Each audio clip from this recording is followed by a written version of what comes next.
parler beaucoup, manger l'argent, voyager beaucoup seulement, mais travailler beaucoup, créer des choses, emploi des jeunes, non, non, non. Les dirigeants africains, les dirigeants sont comme ça. Les grandes gueules.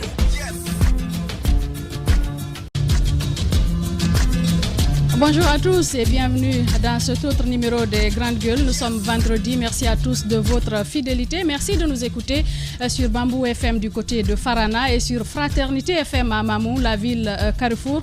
Merci à tous de nous rejoindre, de nous regarder à la télévision et de nous écouter à la radio. L'actualité qui marque aujourd'hui le fonctionnement de notre beau pays, la Guinée, vous allez le comprendre. Décryptage donc à suivre avec les Grandes Gueules. Les enseignants du supérieur observent 4 jours de débrayage à compter de ce vendredi. Le syndicat national autonome des universités et centres de recherche d'enseignement supérieur en a décidé ainsi pour exiger le paiement des primes d'incitation dédiées par le gouvernement. Le SNESUR pourrait opter pour une cessation prolongée des cours si les primes et les subventions qui doivent revenir aux instituts de recherche ne sont pas payés d'ici à mardi. Sur ces questions, nous allons avoir Lansana Yansane, porte-parole donc du SNESUR. Relance de Salguidia, l'État guinéen a signé le 15 novembre 2019 un protocole d'accord avec la société émirati Alsa Asset Management Ltd d'Abu Dhabi à l'effet donc d'investir dans l'aménagement de l'exploitation des terres agricoles de l'ex-Salguidia dans la préfecture de Forêt-Caria pour la production, la transformation industrielle, la commercialisation et l'exportation de l'ananas et autres produits maraîchers. Le décret de dissolution de la société Salguidia et la convention d'établissement de la nouvelle société Sage SA dispose donc que le passif social est à la charge du partenaire émirati et donc le passif d'exploitation à la charge de l'État. Où en est-on dans ce dossier? Ces questions ont-elles été réglées? Nous allons essayer de comprendre ce matin.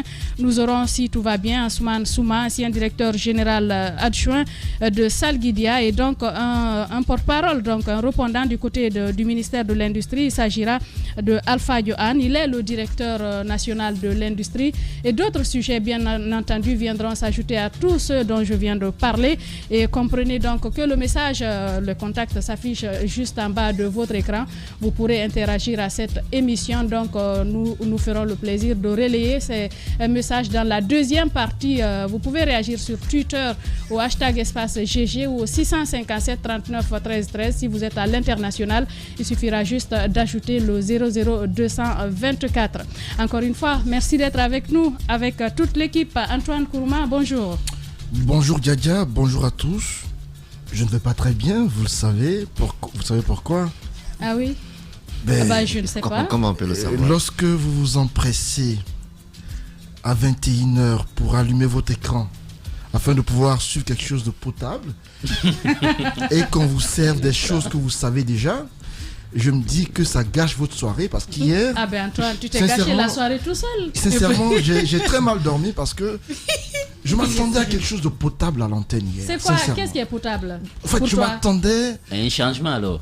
Un changement véritable. Bon, attends, je finis de saluer les gens. Voilà. Je te donne la parole. J'ai mal. Bon, calme-toi. Calme-toi. Revenez, s'il vous plaît. Allez. Bonjour, Daouda Mohamed. Bonjour, Djadja. Bonjour aux confrères. Mais c'est que moi, j'ai mal. J'ai mal du mal de Antoine. D'accord. Parce qu'il me fait mal. Gardez vos mots. Voilà. Bonjour. Bonjour, ils méritent tous d'être confirmés ce matin.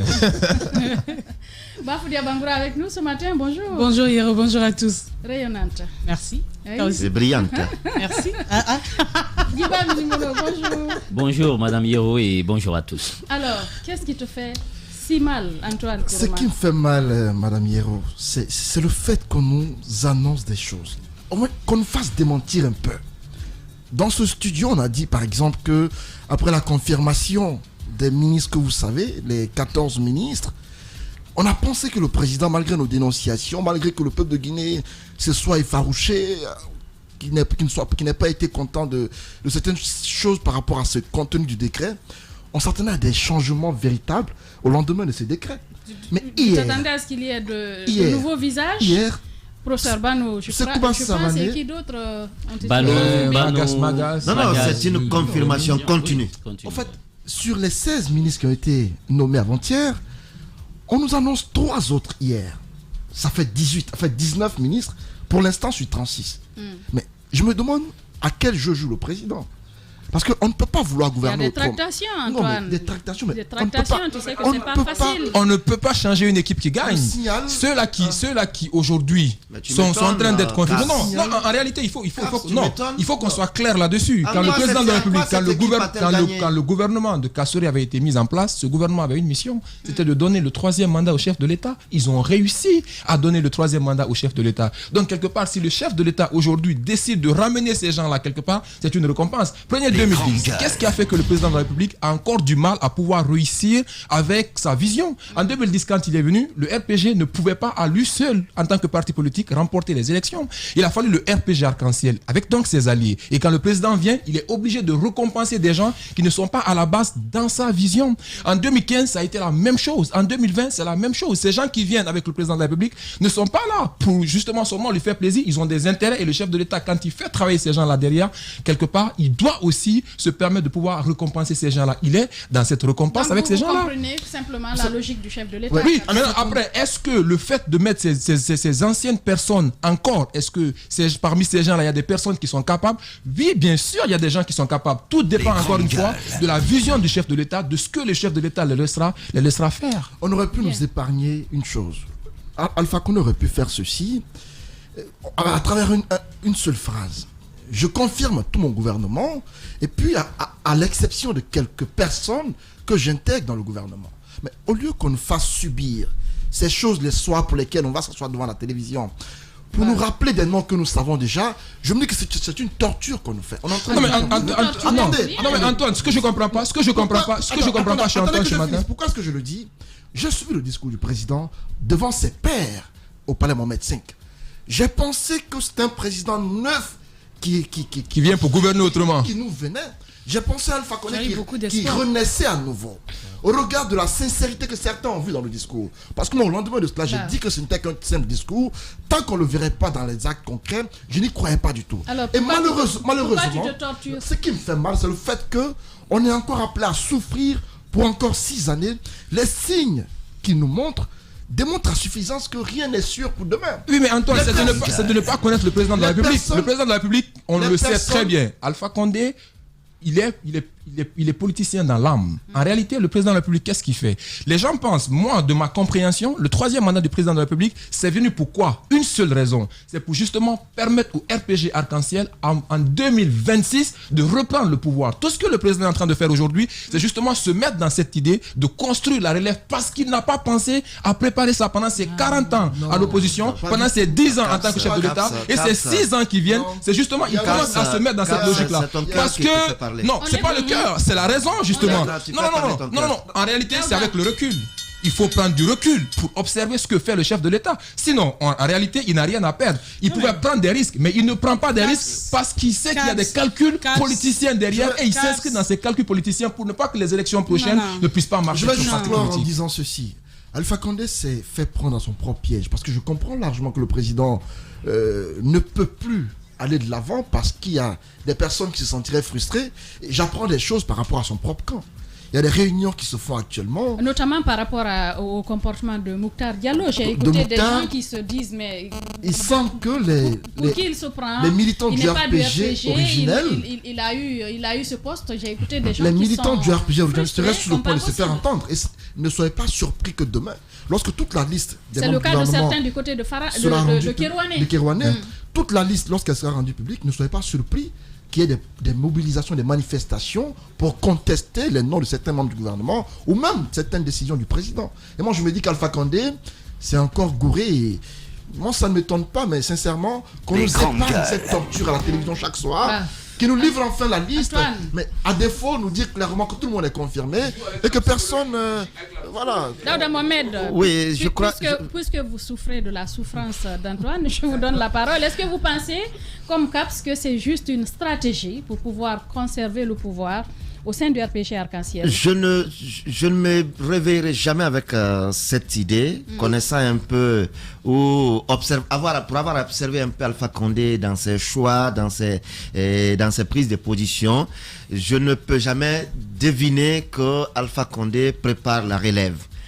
Pourquoi je le dis? On a vu qu'il ne pense pas à la relève? Je ne pense pas qu'Alpha Condé pense à la relève. S'il y pensait, il ne mettrait pas Nantou Chérif, coordinatrice à vie du RPG Arc-en-Ciel, et ne mettrait pas des gens qui pourraient être à un moment donné des défunts constitutionnels comme Kori Kondiano, et avec quel aura, avec quel poids, et si un cas se posait, Kori Kondiano pouvait prendre cette responsabilité de défunt constitutionnel. Alpha Condé, c'est que n'est plus le président du Parlement. Oui, non, je sais, c'est pourquoi j'ai dit il a été. C'est pourquoi j'ai mis dans le passé. Le président Alpha Condé, ce que j'ai lu entre les lignes dans ses prises de position, c'est que mois après mois et plus rien. S'il était dans la dynamique de préparer la relève, cela l'aurait été même en ce 2020. On aurait un nouveau président venant du RPG Arc-en-Ciel. C'est justement parce que cela n'était pas préparé qu'il vient le préparer, Daouda. Il a eu 10 ans. Il a eu 10 ans. Avant les 10 ans, il s'est battu 40 ans, comme il nous le dit. Est-ce que pendant ces 40 ans, Alpha Condé n'a-t-il pas eu quelqu'un en qui il pouvait porter toute sa confiance pour permettre, on ne sait jamais, si toutefois tel arrivait, vous me permettrez, je vais terminer s'il vous plaît, Djiba. Si toutefois tel cas arrivait, voilà la relève qu'on pouvait avoir. Tournez aujourd'hui au RPG Arc-en-Ciel. Nul n'a aujourd'hui l'audace de lever le petit doigt devant Alpha Condé. Alpha Condé prend des décisions impopulaires, même au sein du RPG Arc-en-Ciel. Il y a des frustrations. On a vu ici quand le siège a été fermé à plusieurs reprises. Le président Alpha Condé vient et au lieu d'amadouer des gens, il vous insulte, vous applaudissez et puis il s'en va. Oui, et comment...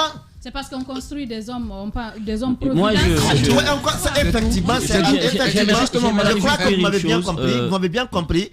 Il s'est construit, on l'a construit comme cet homme providentiel, mais au-delà de ça, lui-même, il a compris que au RPG Arc-en-Ciel, nul ne peut lever le petit doigt devant lui, quelles que soient les situations. On a vu le cas Saloum Cissé ici. Quand Saloum Cissé a dit que nous voulons bien d'un troisième mandat, mais pas avec Alpha Condé, on sait quelles ont été les foudres qui sont abattues sur lui. On n'entend plus parler de lui. On le confirme à la présidence comme conseiller, mais avec quel portefeuille, avec quelle mission? On a annoncé à Farana et au palais ici qu'il va être celui qui va rentrer en contact avec les RPC pour les rétablir dans je ne sais quoi. Aujourd'hui, ce qui reste clair, le combat, il n'est plus mené par Alpha Condé. Il est mené par des hommes dont lui-même n'a pas la maîtrise. Il est là, c'est le fauteuil présidentiel qui l'intéresse. Il est là. Les autres jouent le jeu autour de lui. Sinon, comment comprendre qu'un gouvernement démissionne, qu'on fasse un premier jet, c'est une première quand même en République de Guinée, qu'on fasse un premier jet de décret de nomination de ministre, le surlendemain, on revient, pendant que tout le monde s'attendait à la fin ou à la totalité, on vient nous donner 3 pour s'attarder sur des conseils à la présidence. Et après, on nous dit telle demande de trop, il n'est pas tel. Je me dis aujourd'hui, Mouktar Diallo, puisque c'est de lui qu'il s'agit aujourd'hui, c'est de lui on parle le plus. Je me dis que Mouktar Diallo est bien dans ses raisons de refuser un département qu'on lui confie. Parce qu'il est allé. Il est allé. Peut-être que les choses n'ont pas été dites. Peut-être les choses n'ont pas été dites. Oui. Y a-t-il eu un deal en amont? Voilà. C'est effectif. Il y a bel et bien eu un deal. Voilà. S'il n'y avait pas eu un deal, Mouktar ne pouvait pas un bon matin se lever pour dire que je vais démissionner parce que je ne veux plus continuer avec le département de la jeunesse. Bantamasso, il a annoncé, je vais terminer. Bantamasso a annoncé lors de la présentation des vœux de Nouvelle 1. Il a annoncé, peut-être les gens n'ont pas pu décrypter bien, il dit je ne suis pas un allié à Alpha Condé. Je suis un membre fondateur du RPG Arc-en-Ciel. Comme pour dire que nul n'a le droit, je ne suis pas n'importe qui, nul n'a le droit de me toucher où je suis. Et je m'offre ce que je veux. Bien. En tout cas, les gens pensent que c'est le fils du chef de l'État. Est-ce que Mafoudia, vous pensez, comme Daouda Mohamed Kamara, qu'aujourd'hui, le président Alpha Condé n'a pas la maîtrise de la situation et que c'est plutôt son entourage qui est en train de décider à l'image de feu général Lansana Conté, après, comme on appelle, le changement constitutionnel dans les années 2000? Et effectivement, on est carrément en train de revivre l'histoire avec ce qui est en train de se passer, et c'est bien dommage parce que c'est quand même un président, si le président Conté n'a pas eu le temps de tirer certaines leçons démocratiques avec la Première République, notamment le premier régime avec Sékou Touré, Alpha Condé, il a largement eu le temps d'observer ce qui a conduit, ce qui a mené à la transition et comment le pouvoir du président Conté s'est décanté. On en parlera tout à l'heure avec les événements du 22 janvier. Il avait la possibilité de tirer les leçons. Il a eu 40 années de lutte. Il n'a pas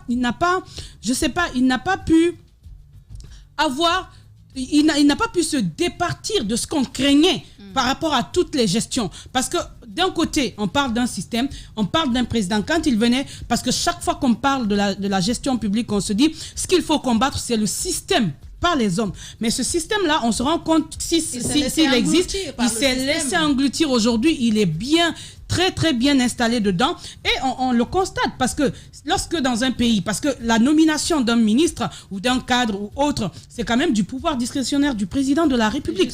Lorsqu'il le décide et que des voix s'élèvent pour dire non, tu dois pas faire ceci, non, tu dois pas faire cela, c'est que le pays, ça ne va plus. Et Daouda le dit, c'est un deal. Moi, ce que j'apprends, c'est que c'est vraiment une promesse que le président, par exemple, a tenue à l'encontre pour Mouktar Diallo. D'ailleurs, c'est ce qui explique, parce que j'apprends aussi que Mouktar, avant de quitter le département vers la fin d'année, lorsqu'il avait les vœux, il était tellement certain de changer de département qu'il ne l'a pas caché. À un moment donné, c'était parce qu'il voulait avoir d'autres expériences. Mais après, on se dit, mais lorsqu'un militant, un sympathisant mène campagne et qu'il est nommé, quel poste peut être plus grand que d'être nommé ministre? C'est là qu'on se dit, mais que veut Mouktar finalement? Qu'est-ce qu'a voulu finalement Oye? On en vient à une seule conclusion. C'est pas Mouktar qui a commencé. C'est pas lui qui a commencé. Et aussi Papa Koli, je crois, c'est Daouda qui rappelait. Qu'est-ce qu'ils veulent au juste? Ce n'est pas la gestion du pays, ce n'est pas l'envie d'aider le pays, c'est de se retrouver avec des départements où il y a plus d'argent. Et ça, c'est dangereux. On ne le dit pas clairement, ça, c'est un problème. Sinon, dans un pays comme la Guinée, avec une population à majorité jeune, comment quelqu'un qui a des ambitions peut fuir un tel département? Mais c'est un département où on peut avoir un département extraordinaire. C'est un département quand même où on devrait... La sédentarisation, il faut qu'on... Là, on ne parle pas de sédentarisation. Non, il a fait combien d'années?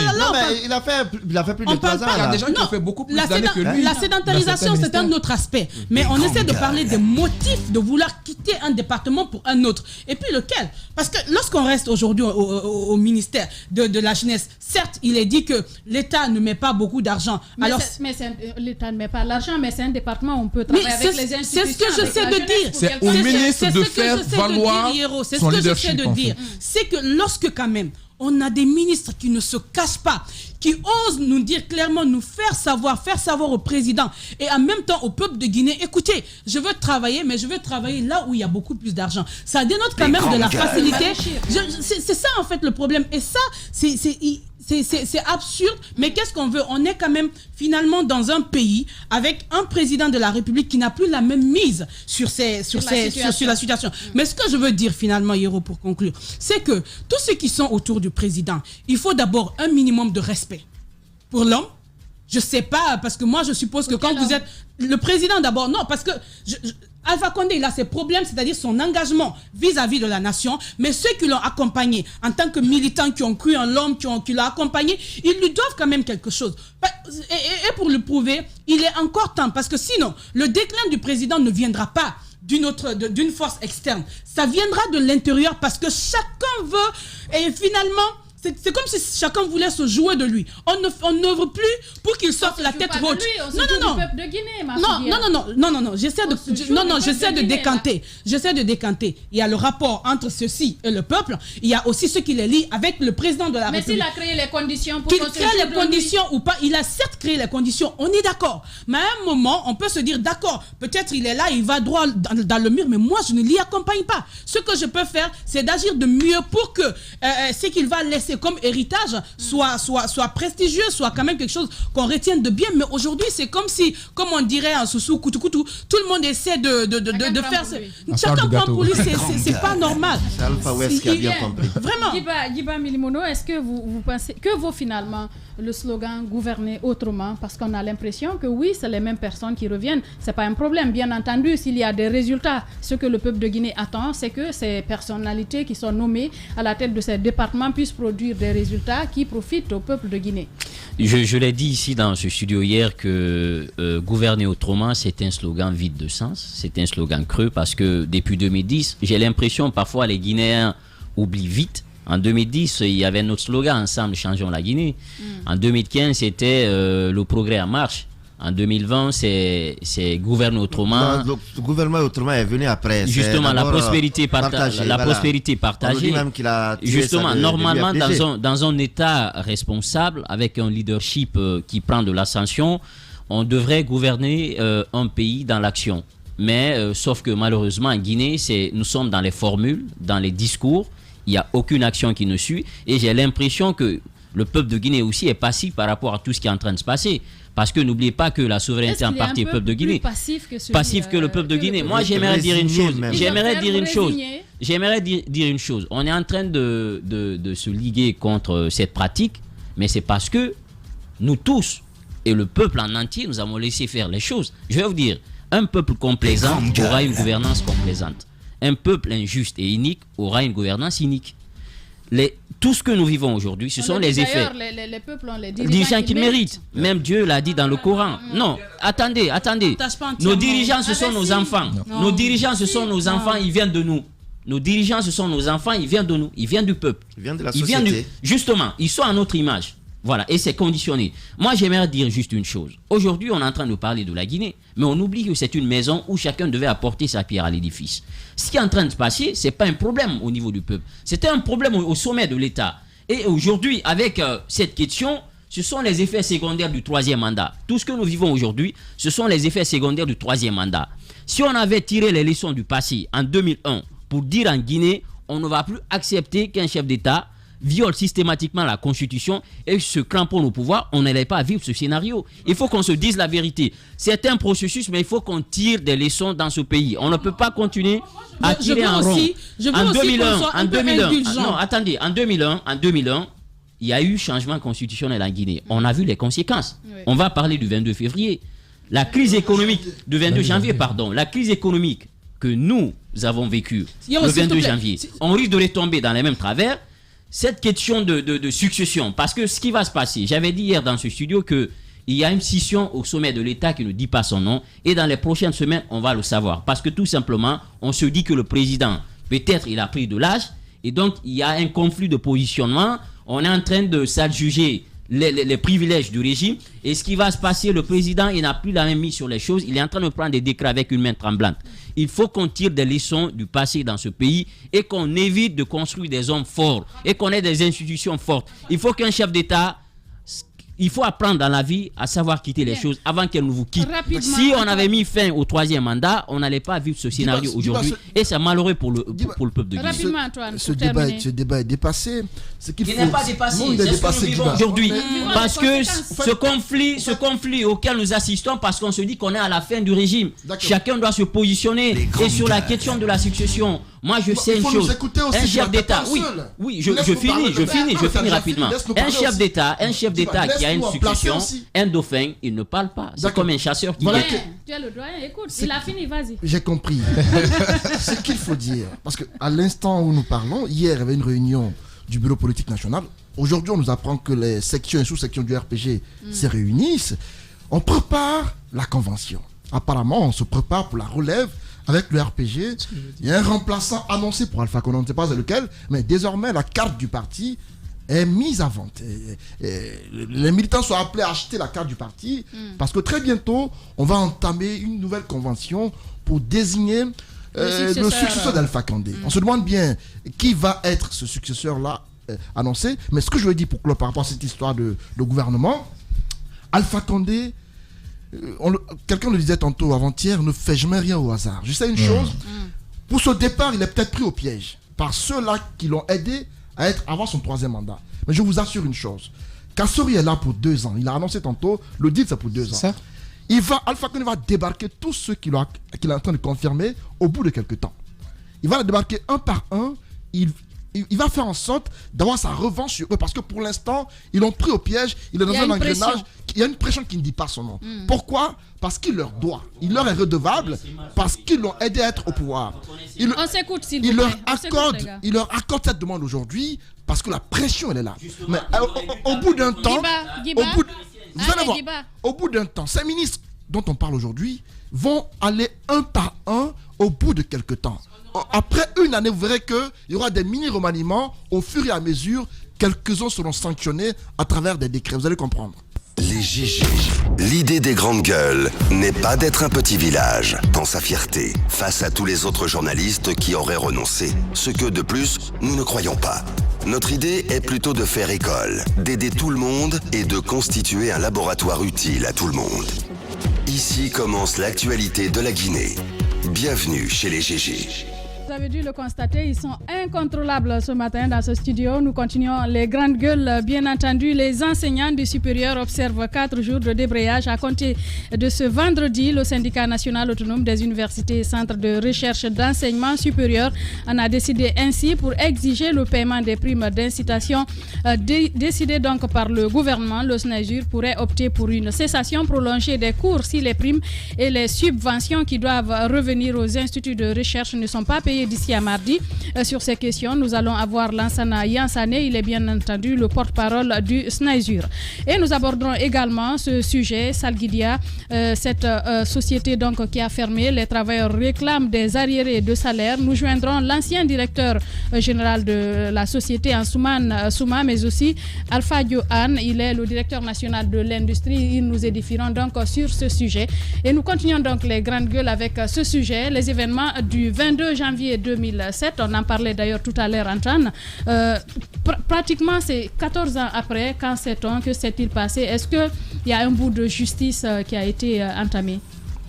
Un bout de justice, ce serait trop dire. Parce qu'à part le 22 janvier, il y a eu d'autres événements que la Guinée a connus pour lesquels il n'y a pas eu de justice. Donc ce serait trop de dire qu'il y a un bout de justice.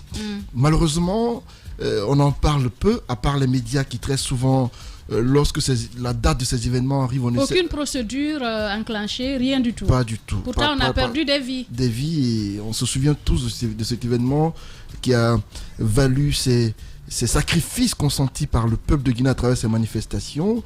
Il y a eu ce soulèvement soudain, et Guiba l'a rappelé tantôt, c'était lié à la gouvernance.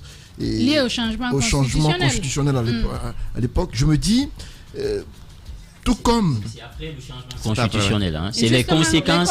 Ce sont les conséquences du changement constitutionnel. Je me dis que c'est pratiquement la même réalité qu'on est en train d'assister. Avec sous l'ère Alpha Condé, quand on parle de justice, je me dis que ça a été... ce pouvoir s'est gouré dans le domaine de la justice. Alpha Condé l'a dit, son pouvoir repose sur 3 piliers essentiels: la justice, la sécurité et la gouvernance. Sauf que sur la plupart de ces piliers, aucun ne marche bien. Tout pratiquement dandine, tout pratiquement est boiteux. On se demande bien ce qu'il a bien pu changer lorsqu'il nous a annoncé qu'il avait trouvé un pays, pas un État. Et malheureusement, l'État qu'il a annoncé, jusque-là, a du mal à tenir sur un des piliers parce que tous ces piliers se portent très mal. Il a dit récemment qu'il veut assumer tout le passif de la Guinée.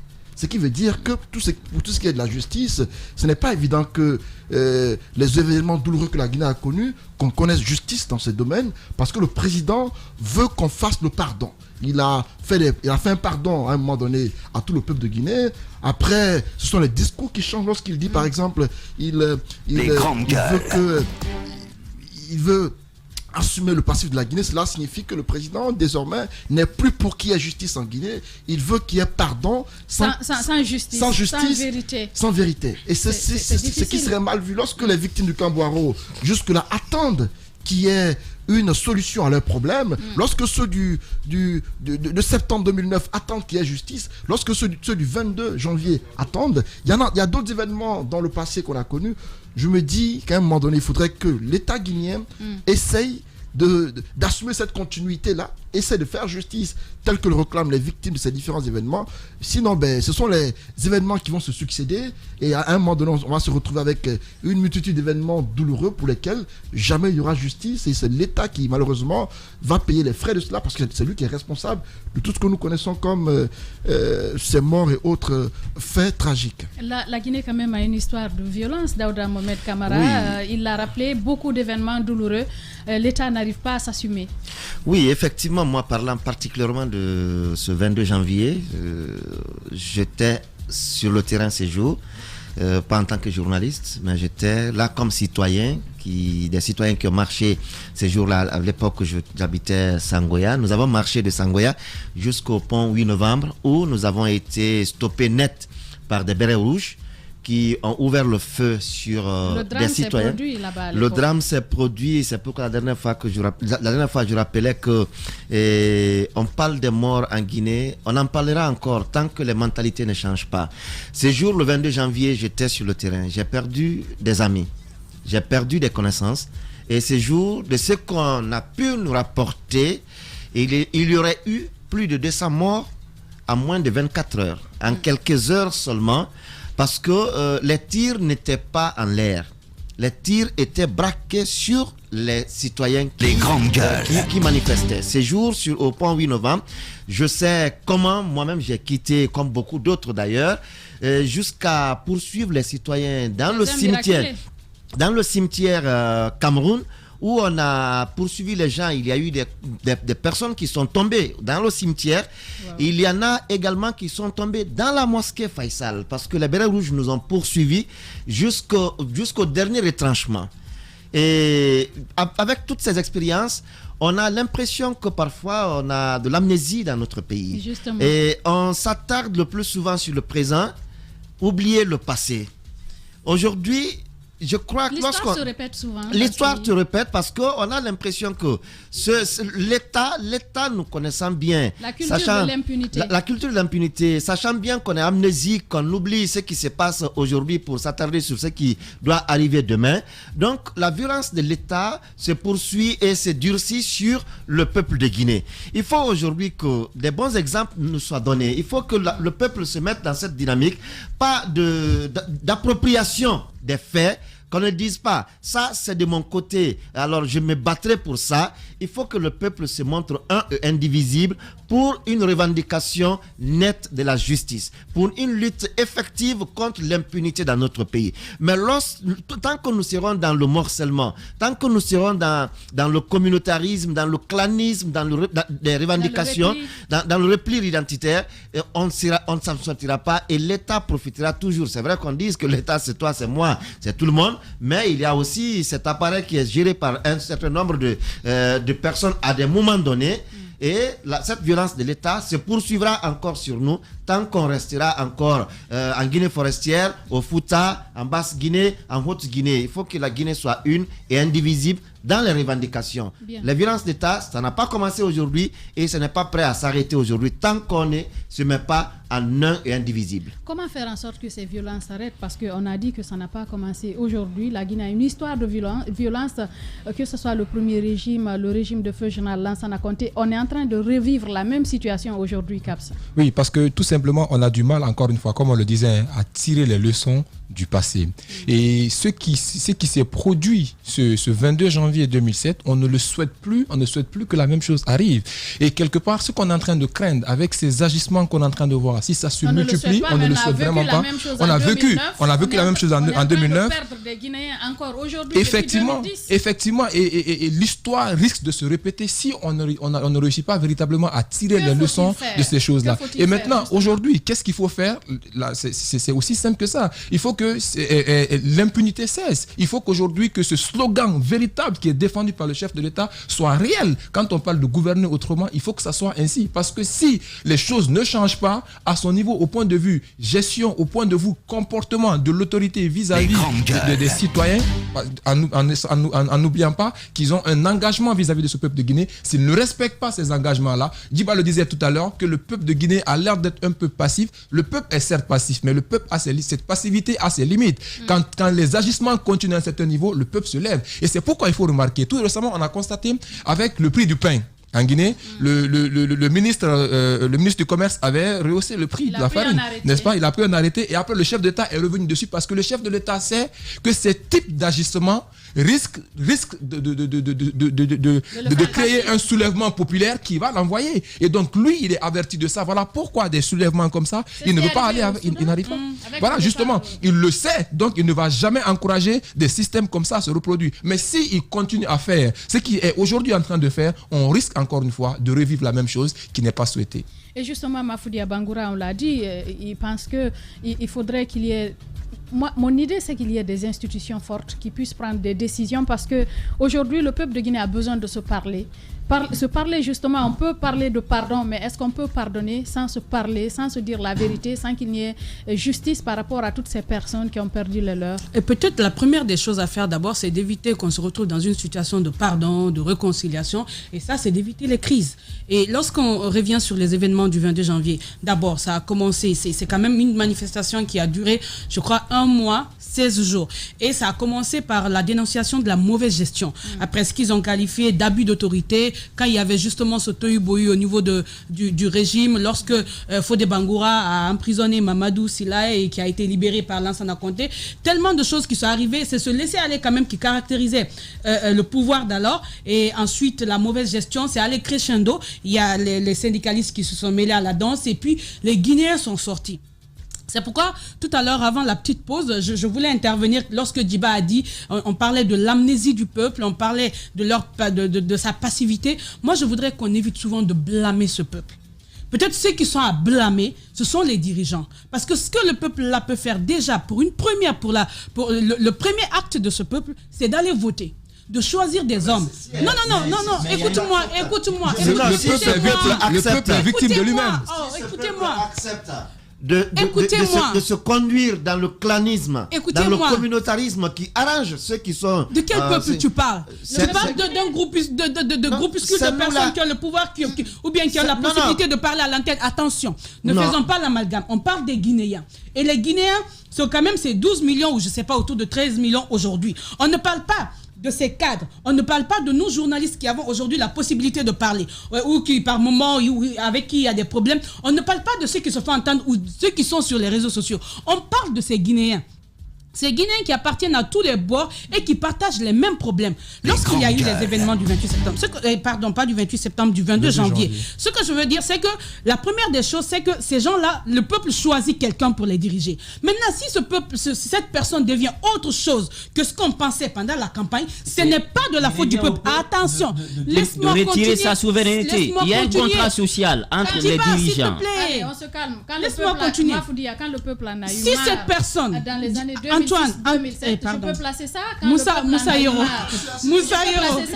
Après tu continues. Le peuple s'est soulevé et on a vu ce qu'on a vécu. Mais c'est ce que j'essaie de vous expliquer. Même si la direction que les justement, je veux juste dire qu'à un moment, la population se lève, se fait entendre, dit écoutez, je ne suis pas d'accord avec ce que vous êtes en train de faire. Depuis que le régime est là, que ce soit des militants de l'opposition, de la société civile ou de simples Guinéens par rapport à n'importe quelle situation, c'est à un moment donné des gens qui ont sorti leur tête pour dire écoutez, on n'aime pas ce qui se passe. Beaucoup se retrouvent où aujourd'hui? Enterrés. Donc, je pense qu'il faut avoir aussi du respect pour ces Guinéens qui ont voulu manifester. Maintenant, il y a la volonté de faire et puis il y a le pouvoir de celui qui est en face.